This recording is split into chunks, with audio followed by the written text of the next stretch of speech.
You ask Tiger to solve. This deals with linear equations with one unknown. The final result is x equals -1/2. Let's solve it step by step. Simplify the expression. Group like terms. Simplify the arithmetic. Group all constants on the right side of the equation. Subtract 3 from both sides. Simplify the arithmetic.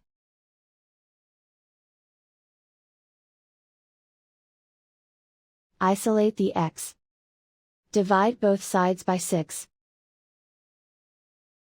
Simplify the fraction. Find the greatest common factor of the numerator and denominator. Factor out and cancel the greatest common factor. And so the final result is x equals -1/2.